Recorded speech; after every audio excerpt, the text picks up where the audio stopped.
Hello and welcome to episode 175 of the Thinking LSAT podcast in Vienna, Virginia. This is Ben Olson.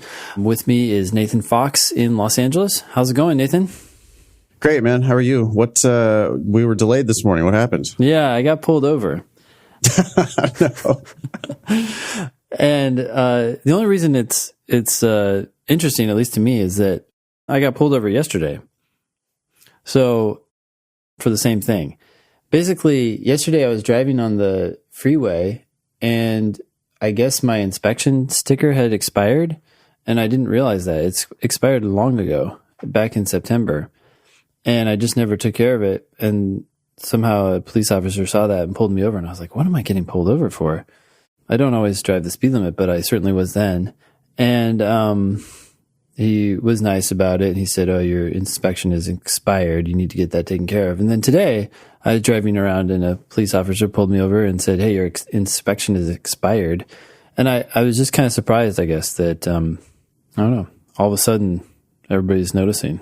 But it's been is it just a tiny little sticker? It's like, that's just the tiny little, yeah. I don't know, in California, we just have like a month, the month never changes, and then there's just a year. Well, there's that. It's, that's registration. Yeah. Oh, you guys have or something. Inspection. Yeah, we don't have that in California. Yeah. So, anyways. So you didn't get a ticket or anything? I did get a ticket yesterday, but I showed the officer today my ticket, and she was like, you said you're working on it. She said, when do you plan to fix this? And I said, at first I was like, as soon as I can, but she had a really stern look on her face. I was like, today? Yeah. Like, that's the right answer. I was like, thank you. And then she came back like 10 minutes later. You know, they always like take forever. Yeah. Even though I wasn't speeding anywhere.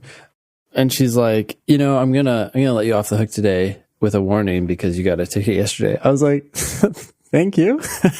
I guess that's what I was expecting, but maybe I shouldn't have expected that.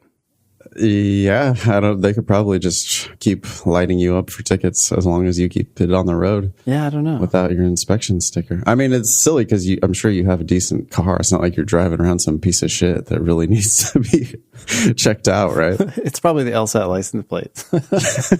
Yeah. This jerk. What's on the show today? Okay, so we have a question about reading comp strategy. We have an update from a college debater. From episode 157, I guess we talked about this person. Then we're going to tackle an LSAT India question. And then we have a polished personal statement to review. We are also going to talk about, I don't know, should we talk about it right now? We're going to have a joint talk on the 28th. We are. That's amazing. I'm really excited about that. Yeah. Yeah, so that's GW. Mm-hmm. So GW... I don't know if we reached out to them or they reached out to us, but in any case, they said, hey, come on over and talk to us about the recent changes to the LSAT in 2019. And I said, I'd be happy to do that.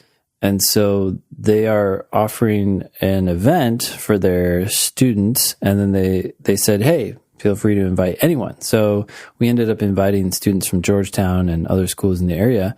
And then somehow you got wind of this. Maybe Matt told you or something. I should have told you, but I just wasn't thinking. And you offered to come out. So that'll be fun. That's January 28th. It's a Monday. It's at 5:30 p.m. We'll provide the link in the email, and it's at GW. Yeah, that'll be linked on thinkinglsat.com, and I'm sure we'll post it on Facebook and everywhere else. So, yeah, come on out. It's called Advice on the New LSAT.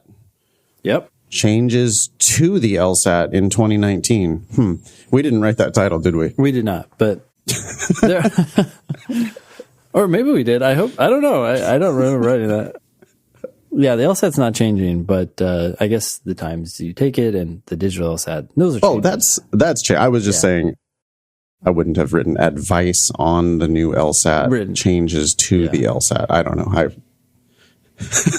Anyway. We'll be at GW Law School on January 28th at 5:30 p.m. And it's a free, open to the public event. You just have to RSVP. Yep. So there's a link on our site. Come see us. Cool. If you have questions, you can always email the show at help@thinkinglsat.com. Send us your selfies too if you're so inclined.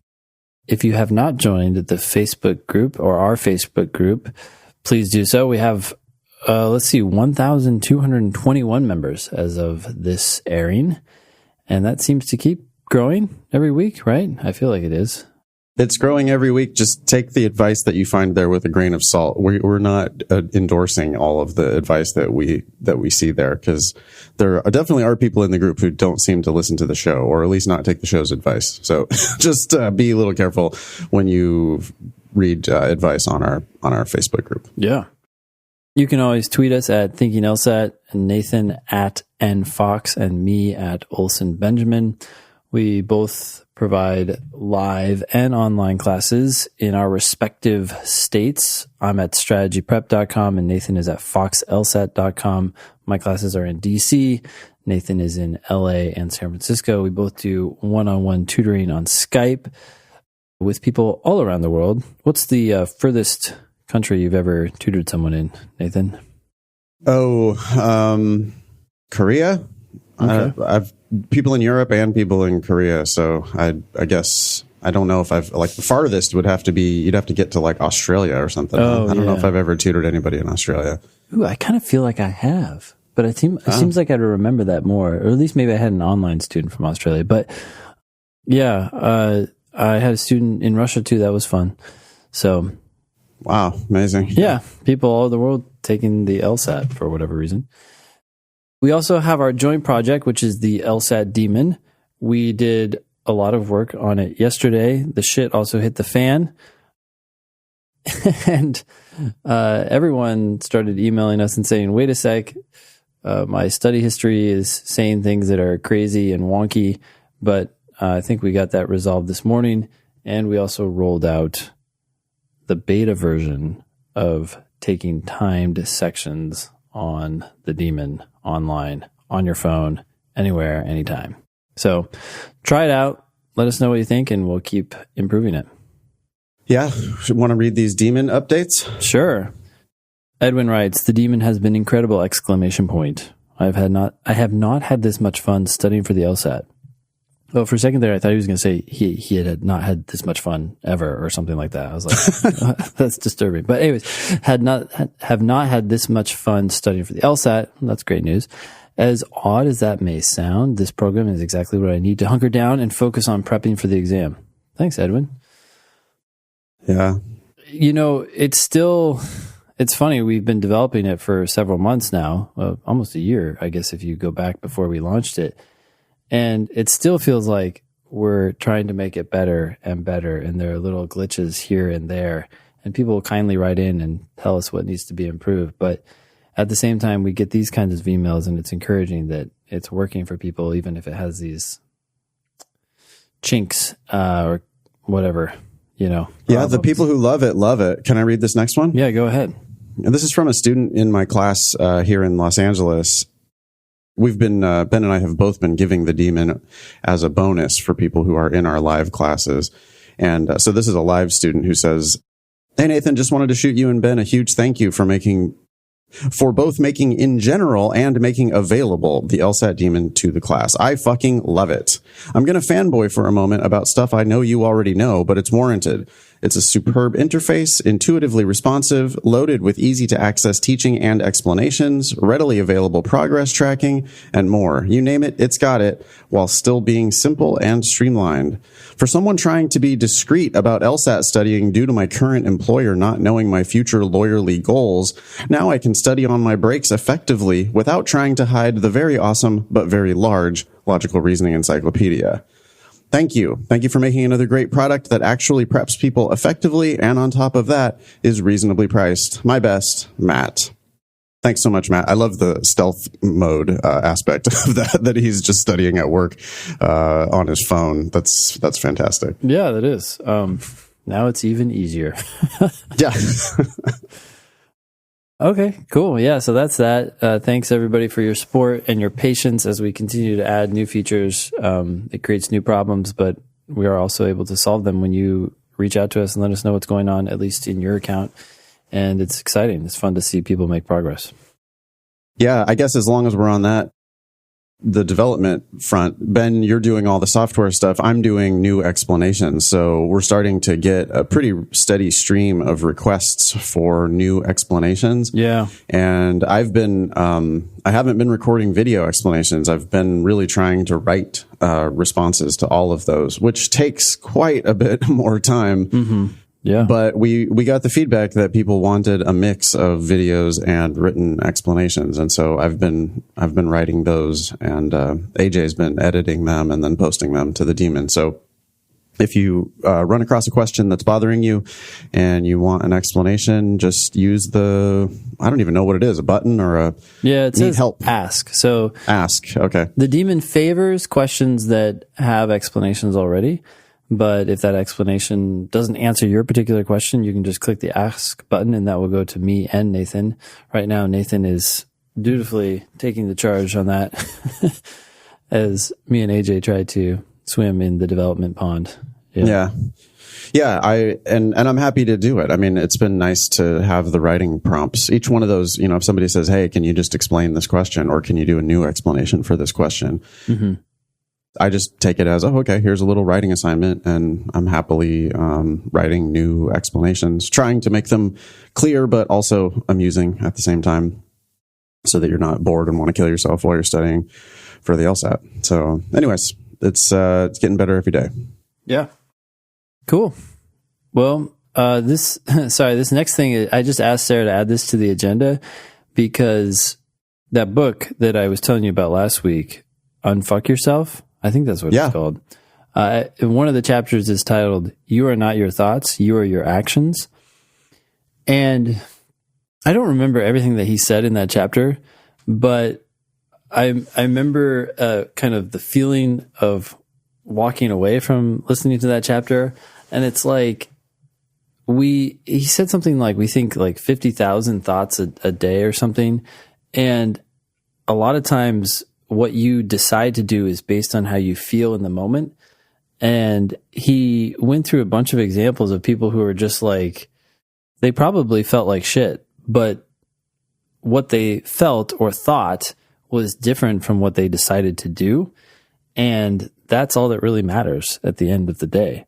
And I was like, that's true. And so a lot of times now, since reading that chapter, like if I'm like, I'm not feeling it, I'm not going to do whatever it is I wanted to do now. I'm like, it doesn't matter. Like my thoughts don't really matter. What matters is, do I do this thing or not do this thing? Am I tired? Who cares? If I want to do this thing, do I want to do it or not?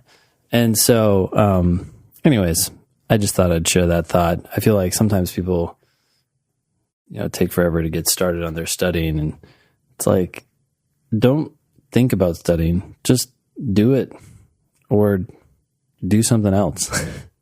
Yeah. I love it. That like hit me, that little snippet of our conversation last week. I definitely thought about it. I've been thinking about it all week. In fact, I even went on Wednesday night to my class in Koreatown and talked to my students. And instead of, chit-chatting to them about New Year's resolutions, I was like, hey, so what are you doing? What change are you actually making? Like, what are we doing? And I told them about how I was creating routines for myself, healthy routines, like my sunset hiking that I've been doing, and trying to tack on other routines to that. And we had like a really nice talk, went around the room, and everybody said what they were doing. Of course, many of them were LSAT related. I am studying for 35 minutes every morning or whatever it was. But some of them were really interesting. Like one girl has been doing 100 push-ups every day. Oh, wow. And and in fact, even going and doing 40 of them, or 50 of them during the break in our class, like going into an empty room and hammering out her push-ups. And it's just like, yeah, well, you're actually doing shit now. Yeah. So like, instead of talking about what we're going to do, we just talk about what we are actually doing. I love it. That's a great example too. Cause how many times do we say, oh yeah, I want to do this, but I just don't have the time. I'm so busy. And it's like everyone in your class went to your class and went home. She went to your class, she went home, but she actually did something toward her goal. and Yeah. didn't take any extra time than anyone else, right? Like they were just on their phone or something during the break or talking to their neighbor, which is great too. But anyways. Yeah, I mean, you can do both. That's the amazing thing, is that if you actually just start doing things, you realize how much time you have, right? I mean, that's like how busy people always get more done than not busy people, because it just, you just get in the mode of acting rather than getting in the mode of like planning to act. I do this procrastination thing all the time. When I don't have enough work to do, I can take 3 hours to figure out like where I want to go to lunch. I can I can walk around and like, well, I don't know. Do I want to do that? Well, but I don't know if I want to. And it's like, next thing you know, your whole day is just like bleeding away because you haven't just been acting, but then when you're real busy, you can't do that. So you just end up doing everything that you need to do. Yeah. Well, the other thing is when I'm busy, and I know that I'm busy, I know what's going to happen for the rest of the day. When you're sitting there in a moment and you want to do X, Y, or Z, it's sort of like, I need to do this now or it's never going to happen, because the next 2 hours are tutoring. The next hour after that is driving to class. And it's like, if I don't do it now, it's not going to happen, which is a huge thing in getting things done, is just starting, right? Totally. Yep. So anyways, that's the thought. You are not your thoughts. You are your actions. Yeah, that's great. Stop planning your LSAT. I get so many emails. It's actually funny. I got an email yesterday from a guy who was scoring like 140 and wanted advice. It's like he wanted advice on he just was kind of rambling about what score he wants and what score he has. And you know those emails, right? Yeah. Get them all the time. Yeah, and like I got these books and I just wanted to know if you had any advice or tips about my study plan. And I emailed back and I'm like, dude, you didn't tell me what your study plan is. What's your question? And he writes back like, oh, well, I just want to, do you think I'm going to be ready to take the test in March? Oh, it's like, dude, what? Ask a substantive question, or like tell me what your plan is and I can look at it. But otherwise, if you're just, all it is like a kind of stats debating, right? Just like fantasizing about your score that you want instead of like doing something to go get that score. So all this, when I get emails about like, hey, can you help me put together a study plan? I'm always like, yeah, how about you start studying right now? Yeah. And like, what are you doing right now to just get better? Like all you got to do is one LSAT question right now. It's like fitness too, right? I mean, really like, oh, I want to get fit. Okay, do a push-up. Like, that's it. Every time you have the thought, I wish I was more fit. Okay, do a push-up. Yeah. I don't know. I could take that advice. But anyway. No, I mean, it's true. Like, I was just talking to someone the other day about starting a business, and he had all these plans for how to get his website going and how to get a logo created and a brand identity. And I'm like, business plan and all that. I was like, dude, so you want to sell shirts? That's cool. Make a shirt tonight. Yeah. Buy it on Custom Ink. Start wearing it. And when people ask you about it, say, I can sell you one. Like, you don't need a website. You don't need a logo. You don't need any of this. You need a product. You need a thing to sell. You need to sell, not think about selling. It reminds me. We're in the United States. Yeah. Like I mean, so I have an MBA, and in the MBA program, of course you're going to like all these fancy business plans, marketing plans, just plans and plans and plans and like fancy PowerPoints and all this bullshit. Right. And I 100% agree with you, Ben, that you just start doing it. Like, don't get a fucking attorney. Don't get a license from your city. Don't make any kind of a plan at all. Just don't borrow money. Just, like make a small, tiny investment and get to a saleable product as quickly as you possibly can. Just start selling it. Yeah. Anyway, sorry, what were you going to say, Ben? Oh, well, sorry, it's a little bit of a tangent. I agree 100% with what you were saying. This reminds me of a book I read maybe a year ago, and they were talking about how when you imagine accomplishing a goal, the same activity occurs in your brain as actually accomplishing it. So if you imagine like winning a marathon or not even winning, just completing a marathon, right? You get nearly the same effect in your brain as you do of actually accomplishing it. And so one of the problems with like imagining the future and what you're going to do is that you get that dopamine reward. Oh, I see. And so you can actually just you can end up demotivating yourself because you've already rewarded your brain. Just like as your own personal experience, you know, just try to imagine accomplishing something and how you feel about that thought. And you tend to feel good. You're like, oh, wow, that would be really cool. Well, now you've just kind of like disincentivized yourself to go after it because you've already gotten the reward and didn't take any effort, just a little imagination. So anyways, one more reason to stop statsterbating and start just working. That's probably why people do it, because they feel so great. Like, oh, if I got that 170, wow, that would be cool. Yeah, feels good, doesn't it? But you don't have it. Or everybody could just be on the couch and just only fantasize about things. Just decide that you're not going to actually do any of them. You're just going to only sit at home and make yourself happy by fantasizing about it.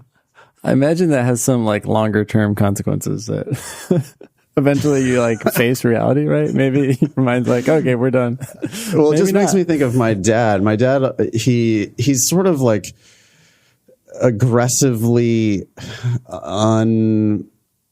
unfit sometimes. He talks about people in my hometown in the Central Valley of California. He talks about people him and his buddies out at the like country club. He talks about them as being fat and happy. Okay. Mm-hmm. And it's just like, you know, because he's the guy that like will turn up his nose if he sees people run past, you know, like people running for fitness, and he sees them running and he's like, oh, that just looks terrible. That looks awful. Who would ever want to do that? Yeah. And it's like, and he likes to describe himself as fat and happy.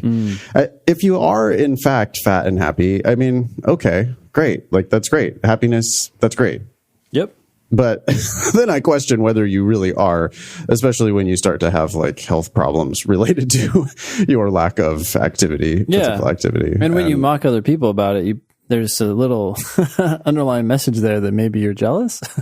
Yeah, or something. I don't know what it is with him, but anyways, this is a tangent heavy show. Sorry.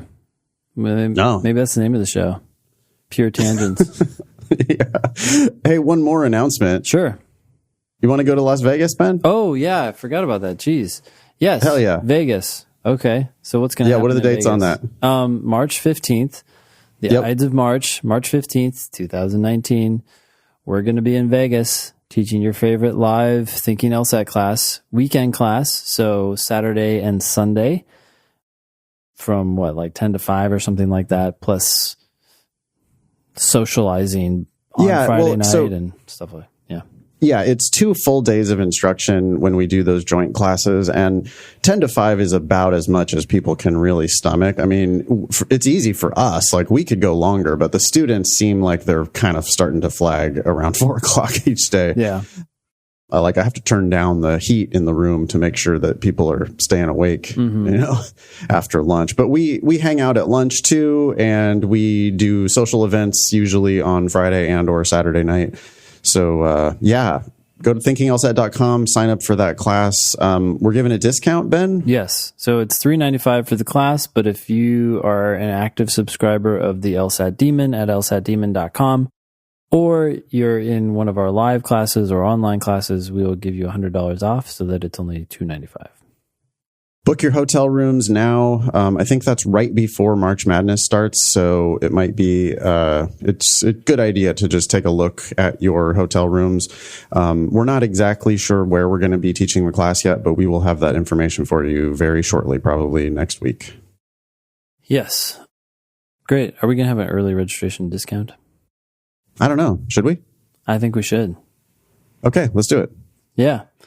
So an additional $100 off if you register before February 1st? Yes. Okay.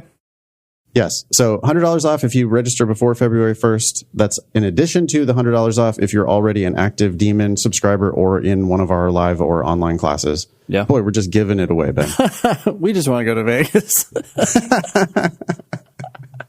Let's take all the money we get from this and put it on one spin of roulette, red or black. What do you think? So we just get zero or double. Yeah. Want to do it? Yeah. That'll be fun. We could bring the whole group and do it. Yeah. Okay. Good plan. Okay, great. Maybe a good plan. Oh, shit. That's also St. Patrick's Day on Sunday, the 17th. Interesting. Is that good or bad? I don't know. I have never. That? Well, St. Patrick's Day is just like a normal day, a big boozing day.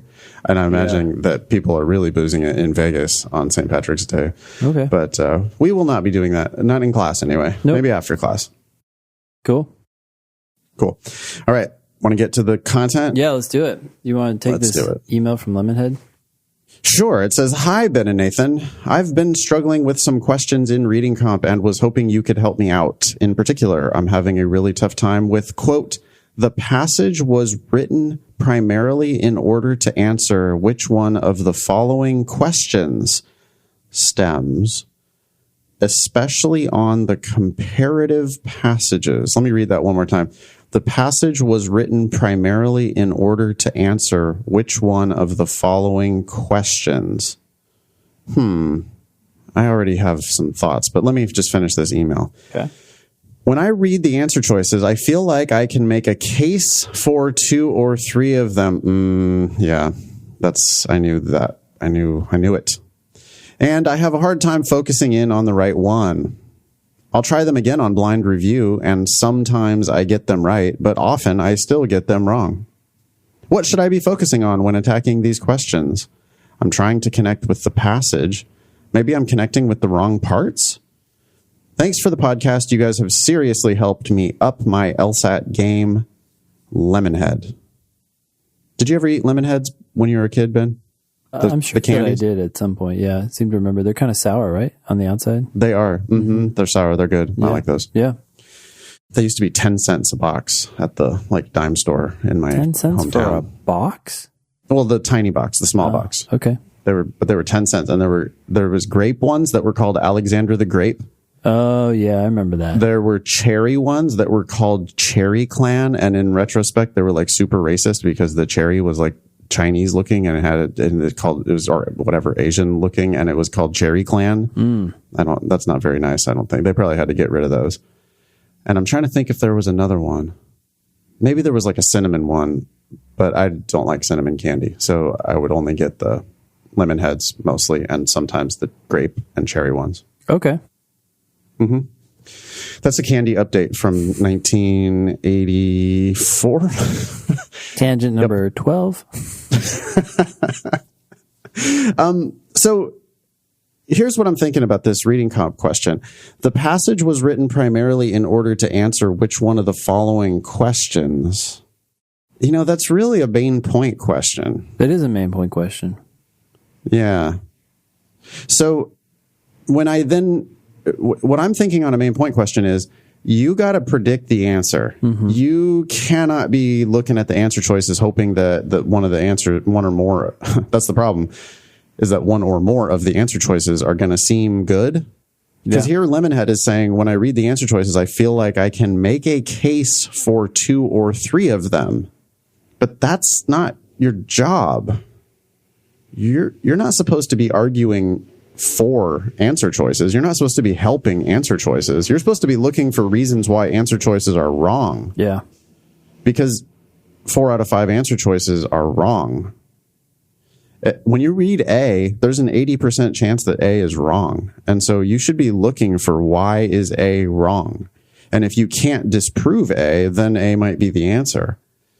The best way to do that is to know what you're looking for before you go into the answer choices. I mean, why was this passage written? That's essentially what the question's asking. Why was this passage written? Yeah. What were they investigating here? What did they want? What were they trying to figure out? What was the main point? I think people don't realize how many of the questions are essentially just asking you, what was the main point? Like, they kind of just over and over. Yep. Did you get it? Did you get the point? What was the main point? What was the author's attitude? What was the primary purpose? Like, the passage was written primarily to answer which one of the following questions. Yeah. And I find that when people realize that, they're like, oh, I need to find the main point. And then I ask them what the main point is.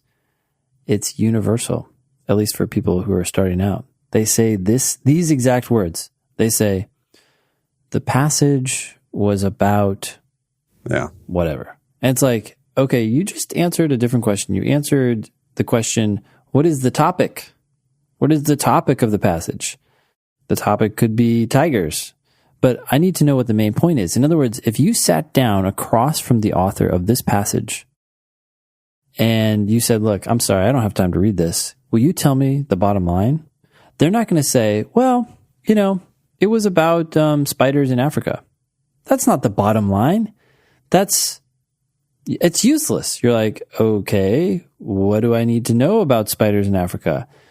Well, what I was trying to tell you is that they fight for their territory or something like that, right? And they do it in these 3 ways. Okay, now I understand what you were trying to tell me in these 4 paragraphs. So you need clear, short sentences, maybe 1, maybe 2, maybe 3 short sentences that convey ideas, complete sentences that say, this is what the author wants you to know or believe. Yeah, I say, I don't ask the students what was the passage about, because then they'll always say the topic. Yeah. Right. Instead, I say, what did they want? Mm-hmm. What do they want? Why does this document exist? Why is this document in our law office? What do we need to do about this? What's their agenda? What are they selling? Yeah. What do they want us to do? What action do they want us to take? And if you can ask yourself those questions, not only at the end of the passage, but at the end of each paragraph, and not only at the end of each paragraph, but probably at the end of the first or second sentence, right? Immediately start asking yourself that question at the top of the passage. Mm-hmm. You'll find that you're comprehending the passage a lot better as you're reading it. And when you get done with the passage, you should feel pretty confident that you can answer to my satisfaction. And I have pretty high standards for this, but you should be able to say, oh yeah, they basically wanted X. Yeah. If you can't do that, then, what are you doing? Are you really even reading the passage? I don't know. Like you have to take it seriously enough that you can do that. I think students, because they race the clock, they just don't, it's just, they read it, but they don't comprehend it. And it's called reading comprehension. That is true. So Lemonhead is being too passive here by getting into the answer choices too quickly and making a case for 2 or 3 of the answer choices. I mean, on a main point question, if you ever think there are 3 good answers, then you're clearly doing it wrong, right? You're doing it backward there. Yeah. You should predict, well, it basically has to have this central issue. They basically wanted this. And then if you know that going into the answer choices, there's really only going to be one that has it. Or if there's 2 that have that central concept, one of them is also going to misstate the passage somehow, right? Be something like different from or extra. Yeah. And not correctly describing what the passage said. And so then that's out too, because these questions are a whole bunch of must be true questions as well. Yeah. Inaccuracy is the greatest sin on this test. So, and that's why we always say one word can make an answer choice wrong, but one word can't make it right. Right? How many people love 5 of the 6 words and they're like, I've just like this, so this is correct. Well, yeah, but the 6th word has to be good too. And if it's bad, then the whole thing is bad. I like that. Inaccuracy is the greatest sin. Yeah. That's an LSAT tattoo. That is an LSAT tattoo. Because it also comes down, I think, more frequently in reading comp and even in these main point questions, when people are debating 2 answer choices, and they like one because it seems to be more complete. And it's like, yeah, you're right. D is less complete of an answer. It doesn't talk about some things that were mentioned at the beginning of the passage in a way that answer choice A does, but A is inaccurate. So that's just not going to fly, even though this other answer choice is incomplete. Incompleteness is much more forgivable than the cardinal sin of inaccuracy. Yeah, great. I think we did a pretty good job of that one. Want to move on? Yeah. Beautiful. Dear Nathan and Ben. Dear. Wow. I almost never see that these days. Dear, Dear Nathan and Ben, this is College Debater. I think you gave me the pseudonym Crystal. Nice. Okay. I'm writing to give you an update and to thank you for the podcast. I scored a 179 on the November LSAT.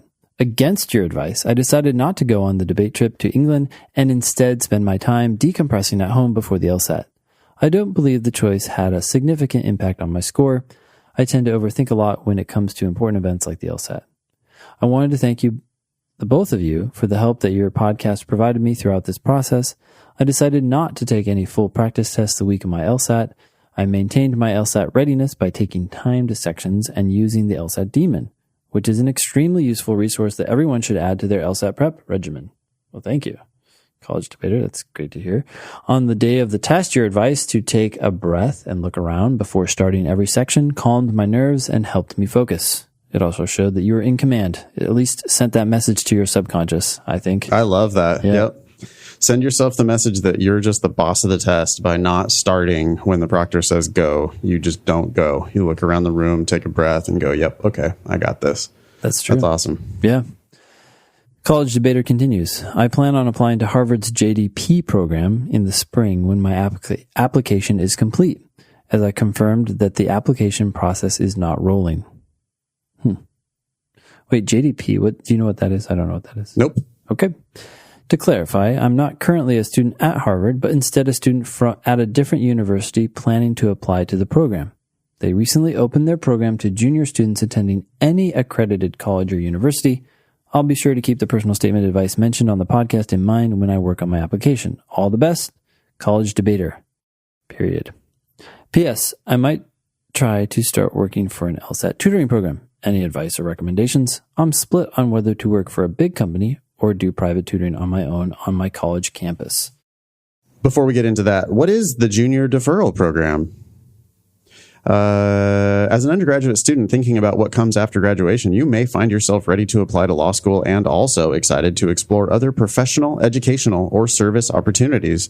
You may know you want to go to law school and also want to teach for a few years, garner business or legal skills in the workforce, pursue a master's degree, or embark on a mission trip. Harvard Law School's Junior Deferral Program offers you that flexibility and breadth of opportunity.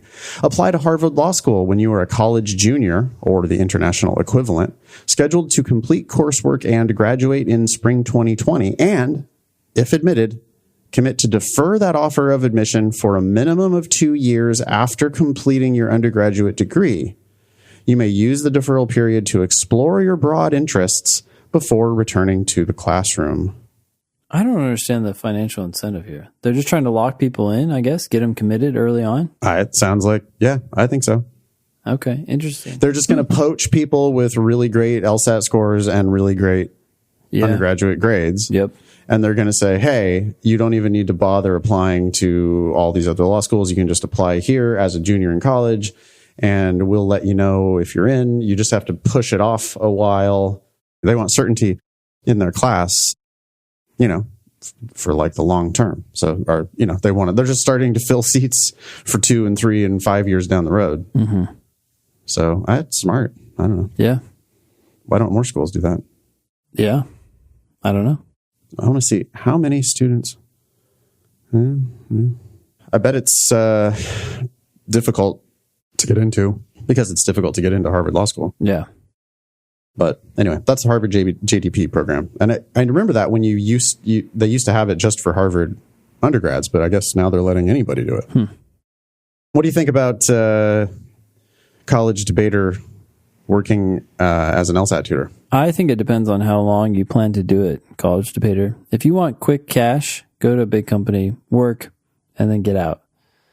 If you want more cash and control of your life over time and to build something up that will last longer, then do private tutoring on your own. Yeah, and it depends how much you like teaching, right? Mm-hmm. If you don't really like teaching that much, and if you just want to do it to make some money before you go to law school, that's what most people do when they're teaching for any of the big prep companies. So yeah, and I guess maybe there's a difference too between classroom and one-on-one. Mm-hmm. You're probably it's going to be easier to get into a classroom. Like if you're like me and you just love being on, in front of a stage, like in front of an audience with LSAT students, working for a company is probably the easiest way to get yourself in front of a class. Yeah. Because, the Kaplans of the world will just hire you, barely train you, and throw you right into a classroom. Yeah. So, which can be great, if you really love teaching, that could be a great experience. It's a little harder to just start up classes on your own. You certainly can, but I did it. Ben did it. But yeah, you might want to get some experience with a big company before you do that. Did I ever tell you that my first class had one student? Wow. I think you did tell me that, but that's still amazing. And you just did it. So you're just like, well, you get a great discount. You get an awesome deal. He was kind of like, he's like, this is it. I was like, yep, let's get started. Then the next class had 3 people, and the next one after that had 7. So it took some time, but not too bad. It's pretty good. Amazing. Yeah, mine started off in the single digits for sure. I think I might have had, no, you know what? I remember the numbers. I had 9 paid students, and I had 3 who I had given the seats away for charitable purposes. Yeah. And so I had 12 in that first class. Pretty good, man. That crushed my first 3 classes. So since then, I've taught smaller classes. I mean, like when I moved down here to LA and started it up down here, I've had classes of 4 and 6, I think. Mm-hmm. So I hope that doesn't happen in Las Vegas. It is our first class in Vegas. But yeah, they've come to the other ones, so it's been great. Yeah. Cool. Time to move on? Yeah. So pearls versus turds. We're at 0-5-2. 5 turds, 2 ties, and 0 pearls. This was advice given to an emailer. You want to read it? Yep. It says, quote, "It's a simple algorithm to understand. If you're accepted into a top 14, you go to the top 14 regardless of cost. If you're accepted into a tier 1, you go to the tier 1 if you were not given a full and complete scholarship to a tier 2. If you're accepted into a tier 2, you go to the tier 2 if you were not given a full and complete scholarship to a tier 3. Tier 4 law schools should not even be considered. You're not going to be in a position where you're going to have to decide on a tier 4 law school." Oh, that must be because of the numbers that this particular person was like higher numbers than would need to go to a tier 4 law school. Yeah. What do you think? It is a simple algorithm, but I don't know that it's a very... Simple minds can grasp it easily. If you like hamburgers, eat one. I don't know. I mean, I don't even know. This is crazy. I've been doing this for 12 years. How long have you been doing this? Yeah, something like that. Yeah. I took the test in 2007. So yeah, 11 years. Mm-hmm. And I'm like, I still don't know what people mean when they say a tier 1, tier 2. I feel like there's so much more to decide here. If you get into a top 14 program like Georgetown, which is ranked 14th, I believe, right now, and they're asking you to pay full price, but GW just down the street, ranked somewhere in the 20s, I think closer to 20, offers you a full ride, you would be an idiot to go to Georgetown, I think. Unless you know something about your future career and Georgetown is going to give you that, I just don't understand why you'd give up $300,000. Well, it's like, what, $200,000 plus all the interest on top of that. You don't know what's going to happen as you go forward. You may decide that you hate law. You may decide that you love law but want to do pro bono work. It's going to be a lot more difficult to do that. Even if you go to a T14, if you have paid full price. So even if you do end up practicing big law, $200,000 or $300,000 of debt is a lot of fucking money. And if you practice big law and love it and make a lot of money, hey, you'll just have less debt to pay off. You'll be out of debt. You'll be rich quicker. Yeah. Plus, if you are at the top of your class at GW, I think you're going to have a better chance of getting into big law than if you're in the middle of your class at Georgetown. Like, going down, as long as you don't go down too far, is not, it's almost always a win-win. You get cheaper prices and you perform better. It's only when you go down so far that certain opportunities or certain jobs won't consider you anymore. And then you have to consider whether you want to go back up. But that's not usually the case. People aren't making decisions about things that are so far apart. They're making decisions about schools that are a little bit far apart, ones that you got into, and then ones that you got into but then got money. So I don't know. This whole system is simple. I think it's overly simple and at the same time overly complicated. We're talking about tier 4 schools. I don't even know what tier 3 schools are, let alone tier 1 and tier 2. So. Right. I have no idea what the tiers are. I mean, well, that's not true. I have an idea what the tiers are. I believe that they are blocks of 50. Blocks of 50. So, yes. So the T14 is T14. Tier 1 is everything up to number 50. Gosh, I feel like there's such a difference. If you really, like, to me, I feel like there's this wall. You have national schools and then you have local schools. And the difference between local schools in my mind is very, very minimal. Yeah. Well, especially what's the difference between 50 and 51? But according to this stupid system, you know, you would prefer to go to you would like dramatically prefer to go to 50 than you would to 51. Mm-hmm. Like, unless 51 gave you a full ride offer, yeah, then you would pick 50. Like, no, that would be dumb. And then, but also, by the time you're differentiating between tier 3 and tier 4, there's no difference. There's no difference for those schools that are ranked over 100. I mean, schools that are ranked over 50, there's no difference. I don't even think there's a difference between like a 50 and 100. I don't know. No, that's what I'm saying. Yeah, at that point, yeah. Oh, yeah, that's what you're saying. Okay. We were saying that's exactly what we're saying the same thing. Yeah. No, like, what? There's just so much, there's so little difference, so much smaller difference than anyone thinks. And I mean, I would replace this algorithm with a simpler algorithm. Mm-hmm. You know, and this, fine, there might be some exceptions, but don't pay for law school. So take the best full ride offer you can get. And yeah, you know, feel free to rebut that presumption if you don't get but I mean, if you can't get a full ride somewhere,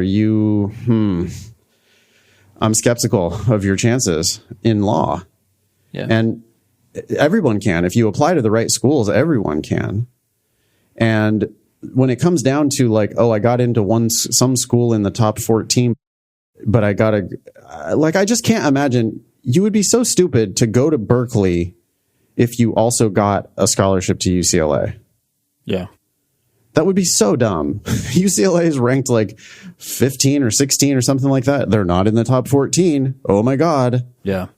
That means nothing. UCLA has an awesome reputation in fucking Los Angeles. Do you think there's legal jobs in Los Angeles? Yes. Especially if you do better at UCLA, because you're competing against, I mean, frankly, more ambitious, competitive, and on some level smarter students at Berkeley. I mean, there is still a gradient in the kinds of students going to these different schools, and the higher you go, the more you're going to have to compete just to get good grades, let alone top grades. This binary thinking of like just even having a top 14, that's so dumb. Which was all started by Georgetown or something, whoever was right, 14 exactly. at the time. Yeah, and I mean, because when you have this top 14 label, now you're conflating Yale with Georgetown. Yeah. Because they're both top 14, but those aren't the same. Yeah.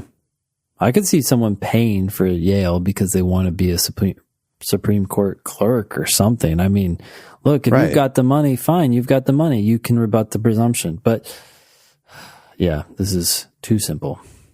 So it's a turd. Yep. I almost want to say it's like, can there be something worse than a turd?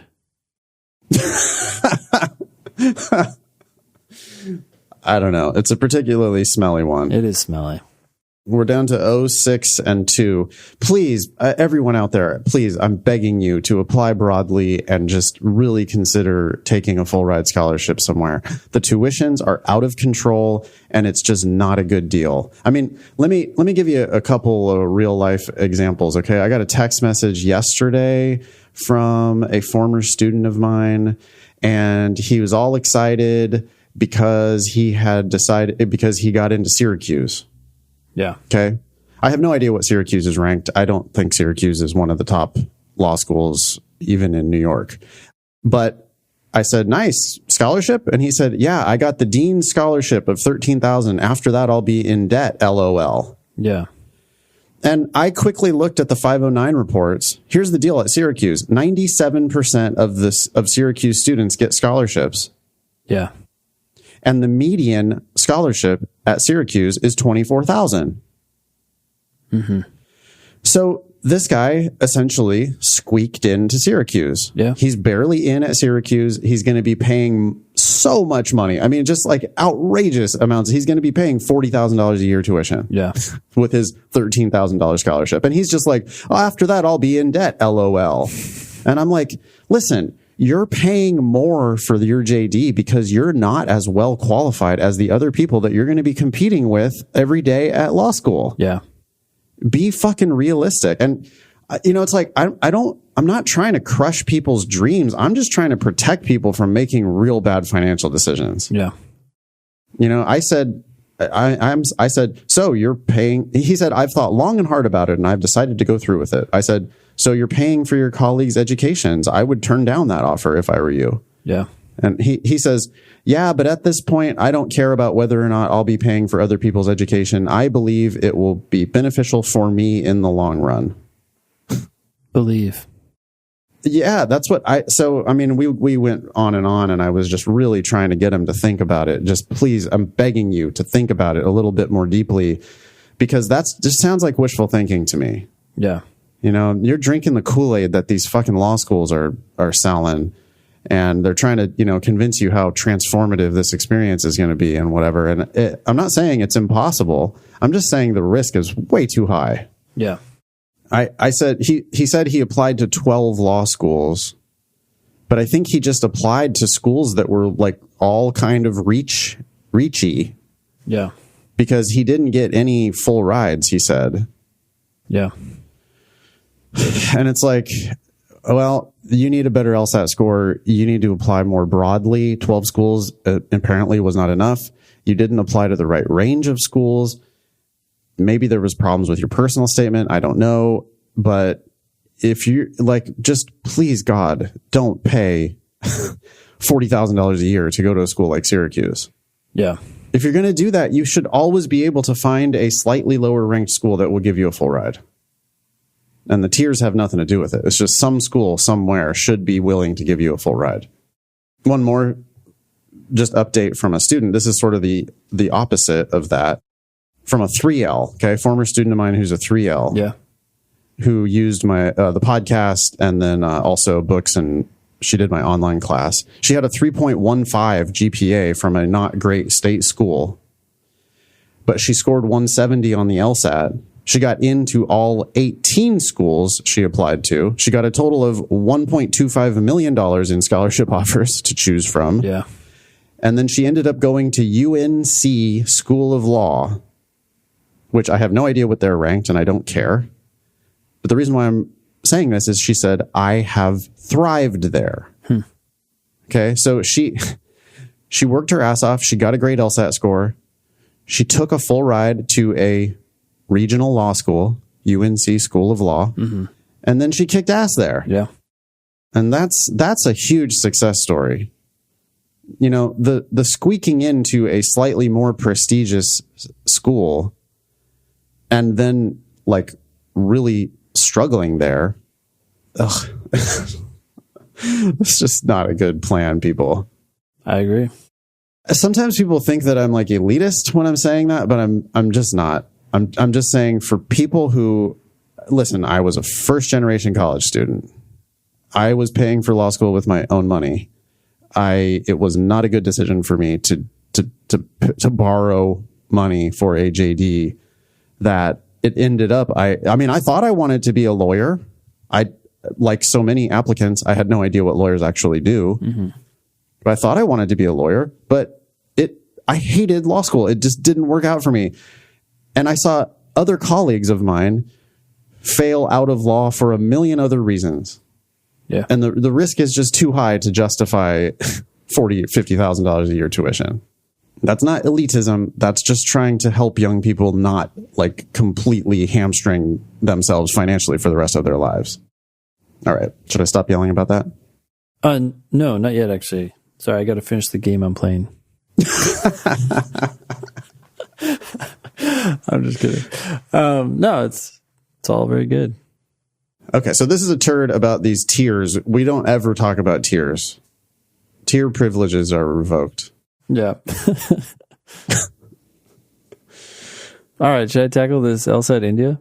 Let's do it. Okay, so this is from 2009, LSAT India number 2, apparently. I don't know what that means. I don't even remember. But section 1, question 8, the question says, an aesthetic reaction to a work of art depends on the immediate environment, and true appreciation of art requires that it be presented in an environment that allows for lengthy, solitary deliberation.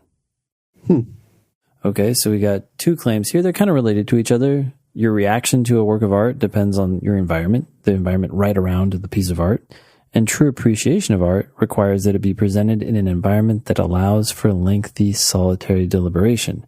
So if you, I have a picture in my head. Do you? I do. I imagine actually someone sitting in a chair in front of a piece of art, like painting. Where are they? Are they at home or are they? They're at a museum. I was picturing an art museum. Yeah, like a big empty gallery. Yep. Okay, cool. Okay. So your reaction depends on the environment, and if you want to really appreciate it, then you need to be sitting there for a long time in solitary deliberation. So you need to be by yourself. Hence. Yeah, so go ahead. Well, I mean, I'm trying to encourage readers, like students, to actually think about the content, right? Yeah. Like these words have meaning. And if you're just like, ooh, aesthetic reaction to art, blah, you know, like, blah, so, you know what I mean? Blah. How, where they just aren't actually even considering what they're talking about. But I'm picturing someone in a huge empty gallery with plenty of time to deliberate, truly appreciating this art. And I'm imagining, I mean, this kind of takes care of the first clause of this first sentence, but I'm imagining that they're kind of close to the piece of art, which is what you're imagining too, which takes care of that initial claim, right? They're not in some other building watching it from a video camera. Yeah. It's the immediate environment. So I'm also picturing the opposite of that. Okay. Like if you're on a tour where you're rushed through, you know, hey, there's the Mona Lisa. Okay, we're on to the next, you know. Yep. You're not going to be able to truly appreciate it according to these rules. Yeah. Or if there's, imagine, you know, a billion noisy kids running around. Mm-hmm. Or just it's too crowded. Again, you're trying to see the Mona Lisa and you're at the Louvre and there's like lines, crowds of people.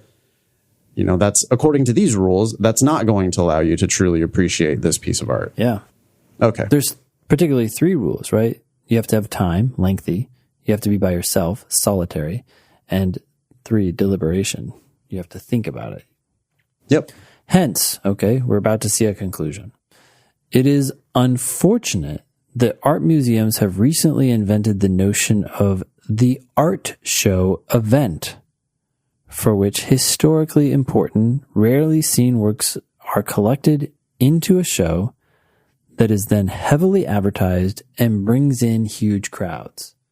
Okay, so the conclusion is that this is unfortunate. In the premises, we never talked about what makes something good or bad, but apparently when people come to these shows, since there are huge crowds, they won't be able to truly appreciate the art, since true appreciation requires lengthy, solitary deliberation. Does that mean that this is bad? Does it mean that when you have huge crowds, can you not engage in lengthy solitary deliberation? I guess it depends on whether the solitary actually means people around you or just in your head, I guess. I don't know. That's one thing I'm thinking right now. Yeah, I mean, huge crowds does not really seem like lengthy solitary deliberation. It doesn't. So, I just didn't know if it was like in your head. Like you could be in the crowd and just think about it on your own. But in any case, assuming that they're going after that, I think the biggest problem with this conclusion is they talk about how it's unfortunate. And there's an assumption here, right? That true appreciation of art is something that should be pursued. Yes, that it's valuable. Yeah. Okay. So then the question says, the statements above is true and most strongly support which one of the following? Okay. So this is a must be true question. We're trying to figure out what's got to be true given what we were just told. Okay. So as I read each answer, I'm just going to ask myself, given what we now know, and we know a decent amount, does this claim have to be true? A.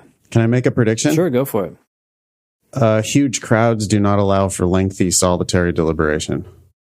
Yeah, or maybe even these art shows, right?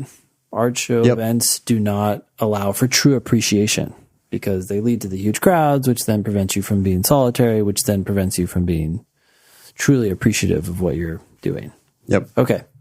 A, people who really love and understand art tend to avoid museum art show events. Whoa, we don't have no idea what people are doing in reaction to this. So this is out. Yeah, the fact that aesthetic reaction to a work of art depends on the immediate environment and true appreciation requires being presented in an environment that allows for lengthy solitary deliberation. All that stuff is not necessarily known by people who really love and understand art. Yeah.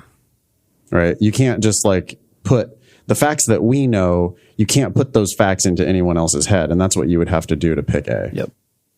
Okay. And that they would take action on that. Right.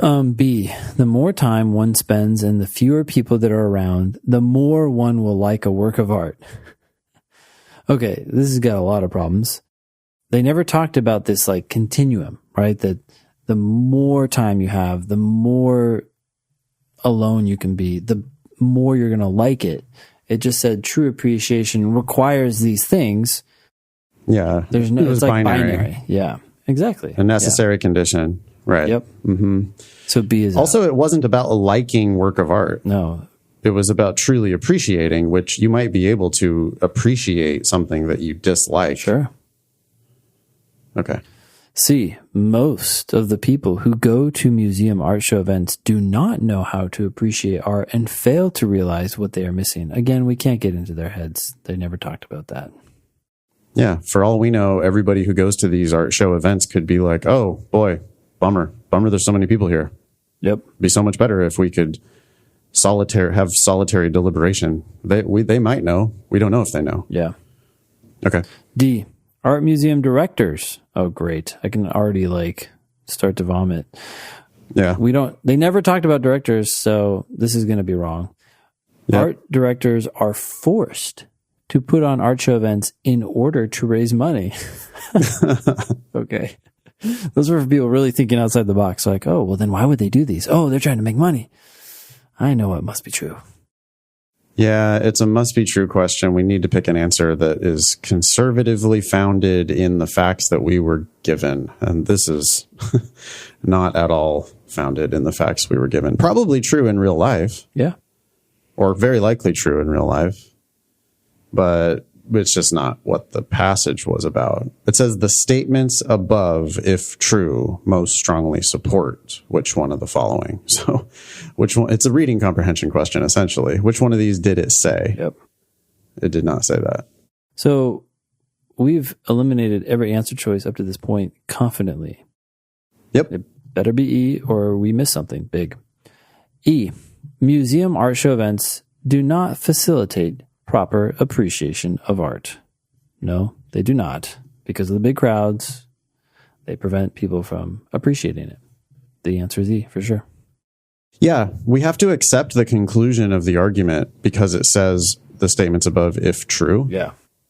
So the hence is because of the reason that true appreciation of art requires lengthy solitary deliberation, because of that, it's unfortunate that art museums do this thing with the art show event. Why? Oh, because of the crowds or whatever. But yeah, if all that's true, then I guess museum art show events do not facilitate proper appreciation of art. Otherwise, why would it be unfortunate on those grounds? Yeah. LSAT India is easy. Well, the first 8 of them anyway. So far. Yeah. Yeah. Cool. All right. Do we have time for this personal statement?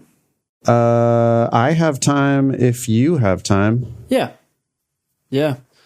So we have the original draft and the final version that was sent through our personal statement review. What would you say? Engine of hell? I don't know. I'm trying to.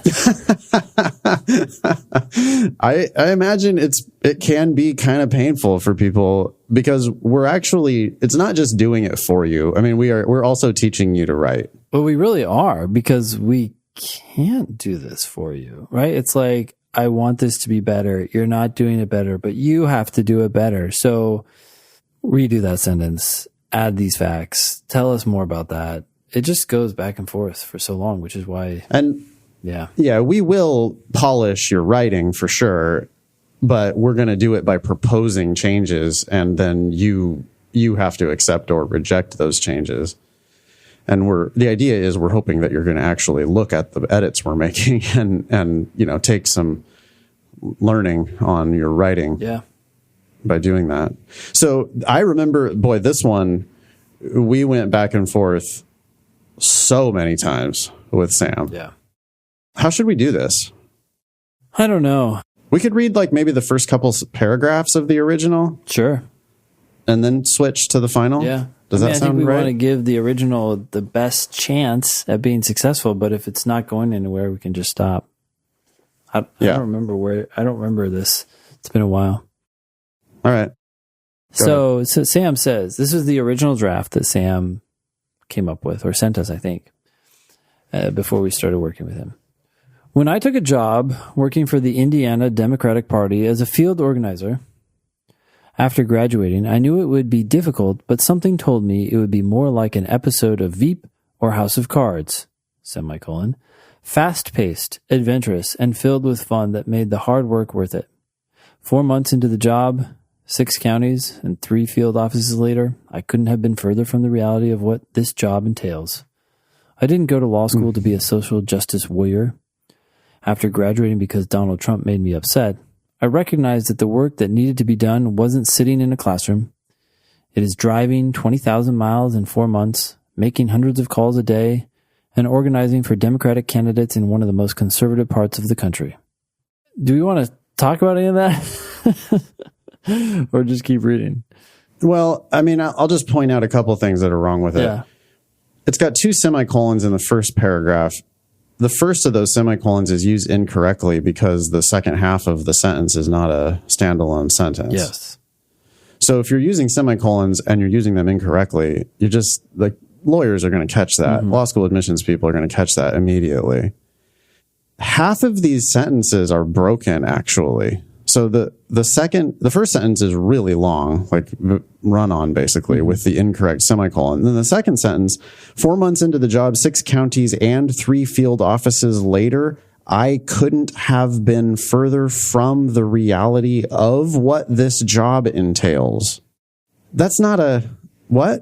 That's like not, that's just not a sentence. I don't know what that is. I don't know what that is either. You yourself are further from the reality of what this job entails. So you're becoming less aware of what your job involves, or you're becoming more aware, like over time? Yeah, right.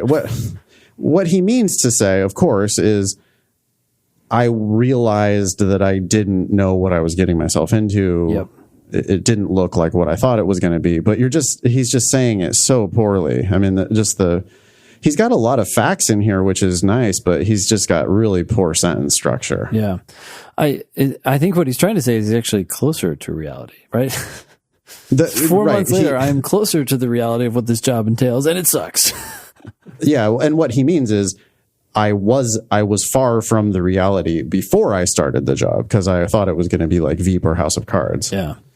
I also hate that he's saying that because it makes him look naive. Yeah. Right? Like when you don't need to say, I didn't know, or I thought it was going to be like this other way. Because then all that does is makes you sound like you don't know what you're doing. I also don't understand this. I didn't go to law school to be a social justice warrior. I mean, I don't think he hasn't gone to law school yet. So I don't want to go to law school. I'm not sure what that means either. Oh, he might be saying, I went to work. That's what he's saying. But he's constructing it negatively with I didn't do this instead of saying what he did do. His point is, oh yeah, I see what you're saying. I purposely started on the campaign trail. Yeah. I knew that I didn't need to. I knew that law school wasn't the right thing. But then, of course, yeah. The problem with that is that now he's saying law school isn't the right thing, which they don't want to hear that. So he's got a lot of good ideas, but it's all just like, convoluted and I don't know. Maybe read one more paragraph. Yeah. Okay. So this starts to explain that sentence. I had originally planned on attending law school immediately following graduating in the spring. Ugh, following graduating in the spring. My experience serving underprivileged children and working and interning with United Way had introduced me to a lot of the systematic problems. What if he meant systemic? He did. Yeah, systemic problems that public interest lawyers deal with. I am so glad that I didn't do that. Ooh. Okay. I instead chose to do what I am doing as I type this. Driving another 80 miles between rural offices, searching for a radio station, and scrambling to hit my daily 250 volunteer recruitment call quota. I hope you're not typing this while you're driving. I know. That's so funny. It actually looks like he's typing it on his phone while he's driving. As I type this. Okay. We should probably just read a little bit more. I get to my old, crusty, story front office in the little town of New Albany, Indiana, every day a little before 8 a.m. I listen to any messages left on the answering machine over the short 8 hours that I wasn't there. I usually print off walk packets and make sure all of our phones are charged for the varying numbers of volunteers that will hopefully be walking in the door later that afternoon, and so on. This reminds me, I guess we must have cut these first two paragraphs, which is super common. It's like, go, get rid of them. Yep. The second half of this is interesting. I'm glancing at it now. Remember his whole thing about Albert? Yeah, and I remember just guy? A lot of negativity. Like, that. This is not great. I don't know. Maybe we should read some of this. Yeah, he sort of structured the whole second half of his personal statement around this one anecdote where he goes out to this guy, Albert, who is somewhere out like a million miles away. He has to drive 2 hours there and back. Yeah. Because this blind guy, I don't know. If you want to read part of it, go ahead. Albert is so this is a few paragraphs in. It says, Albert is a 67-year-old retired Marine Corps veteran and is 90% blind in both eyes. He is one of the most knowledgeable and easy to talk to people I've ever met.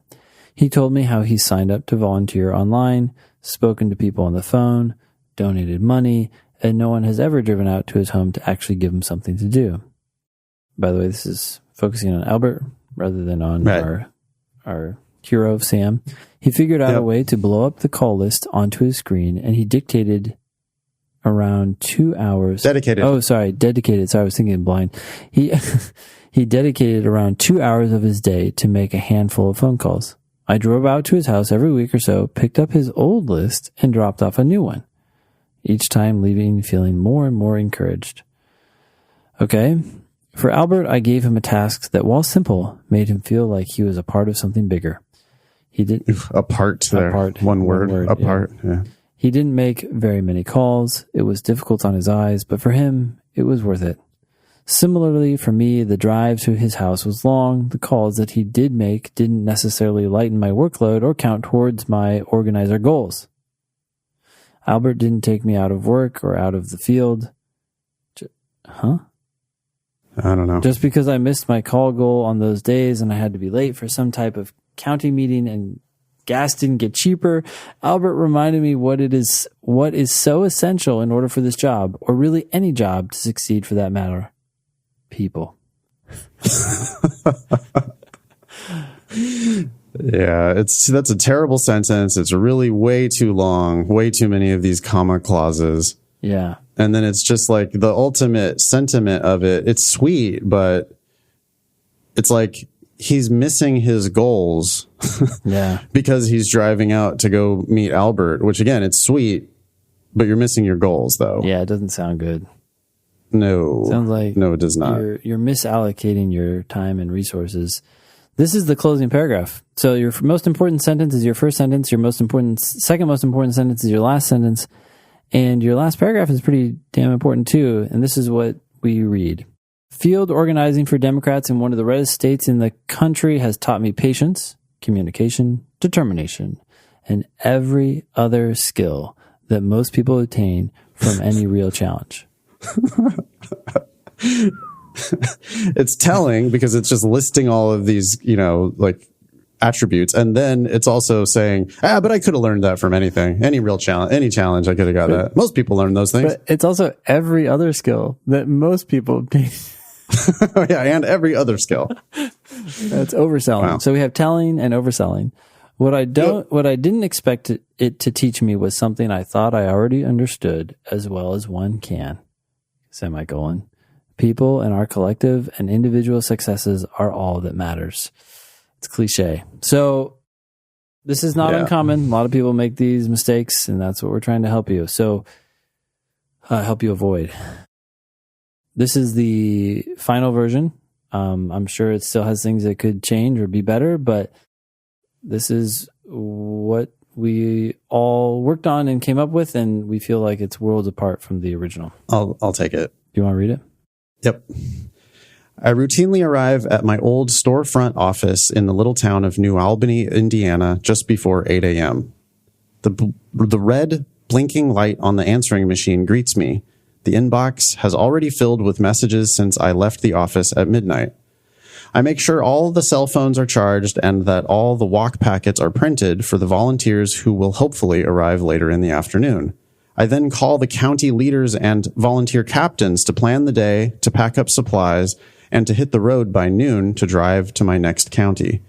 It's easy to get lost in the business of each day and lose sight of why I'm doing this work. When the day is over, all the lists are entered, and my car is parked, I'm finally able to reflect on my life as a field organizer for the Indiana Democratic Party.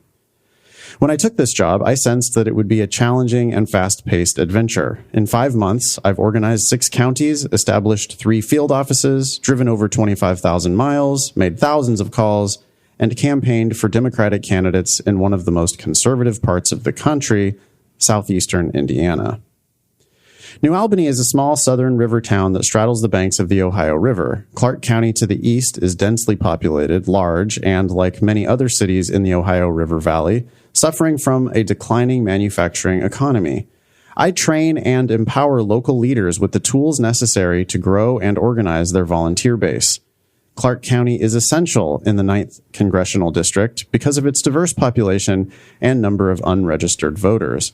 It also has one of the lowest voter turnouts of any county in Indiana. It's hard to organize an effective campaign in the county because the newer generation of leadership often clashes with the older establishment. I spent my first month there meeting with every candidate I could. I met with county council hopefuls, state house candidates, and our congressional candidate. I organized a county-wide night of unity where I presented the candidates up and down the ballot with a centralized message and plan. I coordinated with our Indiana Secretary of State candidate to canvass on particular days with down-ballot candidates and county party officials. I consolidated the different reporting formats and door-knocking lists into one system for reporting and planning. Since creating this unified system, new groups and individuals have continued to opt into our centralized county plan. We've also seen participation from volunteers and candidates increase by 300% over previous decentralized campaigns. As I write this statement, we are a little over 1 week from the election. Clark County and the rest of my region has gone from one of the lowest performing regions in the state to the only region that has hit 100% of our door goals, volunteer numbers, and voter contact rate. We are currently at 110% of our shift goal. The local candidates and party officials who I have trained over the last few months will be leading 2 different offices in the county so I can continue to train volunteers. Clark County was a problem county that needed organizers from across the state to come help during the last week of the election. It is now over capacity and ready to share volunteers with surrounding counties. It took months of trial and error to finally arrive at a place where this region succeeds. I've driven across my counties numerous times to meet someone new, to attend a different county fair, or to convince a different organization to partner with me. We succeeded in Clark County and across the region because all these small steps paid off. The election will be over soon, and regardless of the results, I'm leaving this little corner of southern Indiana better equipped than when I arrived in May. Much more positive. So much more positive. We had a hard time with Sam getting him to say positive things about his job. He was like, I don't know if he's just, people get into this like self-deprecating mode or whatever. Yeah. But he kept saying things that sounded really minor leagues. When he did a lot of cool stuff. Right. When we finally get like this statement here is like he came in and kicked ass in Clark County. Yeah. And, we just, that's all we had to do. I mean, it took some pulling. We had to go multiple rounds with him, mm-hmm. but we finally got him presenting himself, as a winner. Yeah. And that is really, really important. Well done. Good luck, Sam. We hope the best for you. Yeah. I can't wait to hear, Sam, where you end up. And, I'm sure it'll be somewhere awesome, and hopefully we can update the listeners on your successes down the road. Yeah. That was show number 175. Thanks all y'all for listening. Nice knowing you. Don't pay for law school.